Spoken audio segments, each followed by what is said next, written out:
আজ আমি বানিয়ে নিচ্ছি আমের জেলি আচার। জেলি আচার কিভাবে বানানো হয় তা তোমরা দেখে নাও। প্রথমে আমি আমকে ছাড়িয়ে ভালোভাবে ধুয়ে নিয়েছি।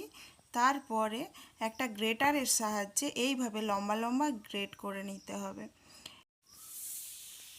আমি লম্বাভাবে ঝুরি বের করে নেওয়ার চেষ্টা করছি, কারণ আচারটা লম্বা ঝুরির জন্য দেখতেও যেমন সুন্দর লাগবে আর খেতেও টেস্ট লাগবে। এই আচারে কোনো রকমভাবে আমি জল দেব না, আর এই আচার 1 বছর মতো তোমার ভালো থাকবে কোনো রকম ভিনিগার ছাড়াই। গ্রেট করা আমার হয়ে গেছে। এইবার এর মধ্যে আমি 2 চামচ মতো লবণ দিয়ে ভালো করে মেখে নিচ্ছি। মেখে নেওয়া হয়ে গেলে একটা ছাঁকনির সাহায্যে ভালোভাবে ছেঁকে 2 ঘন্টার জন্যে রেখে দেব। 2 ঘন্টা পরে আমি কড়াই নিয়েছি। কড়াইয়ের মধ্যে পরিমাণ মতো আম দিয়ে দেব। যতটা পরিমাণ আম দিচ্ছি ঠিক ততটা পরিমাণই চিনি তোমাকে ব্যবহার করতে হবে। আর যদি আম বেশি টক হয় তাহলে চিনির পরিমাণটা বেশি বাড়াতে হবে। আমি এখানে 1 বাটি আম নিয়েছি ও 1 বাটি চিনি ও আমের পরিমাণটা ইকুয়ালি রেখেছি, কারণ আমি যে আমটা ব্যবহার করেছি মিডিয়াম টক, তাই এইভাবে ভালোভাবে হাতের সাহায্যে মিশিয়ে নিতে হবে। মেশানো হয়ে গেছে। এইবার আমি আঁচ দিয়ে দিচ্ছি কড়াইতে। আমি ইন্ডাকশান ব্যবহার করেছি, তাই সুইচ অন করে দিয়েছি।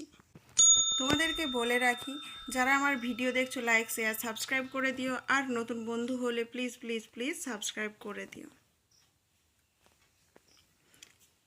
এইভাবে মিডিয়াম টু লো ফ্লেমে আমি নেড়ে চেড়ে ভালোভাবে তৈরি করে নেব।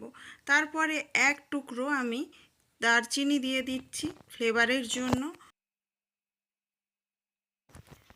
15 মিনিটের জন্য মিডিয়াম টু লো ফ্লেমে এইভাবে নাড়তে থাকবো।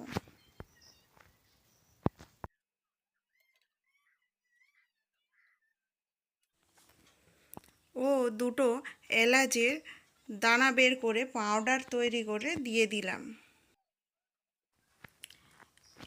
এলাচের পাউডার দিয়ে আবারও 5 মিনিট মতো নেড়ে নিলেই রেডি আমার আমের জেলি আচার।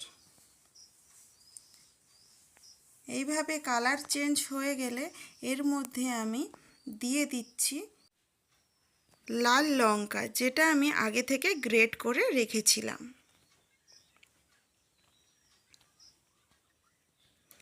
আমার ভিডিও কেমন লেগেছে তা কমেন্টের মাধ্যমে তোমরা জানিও।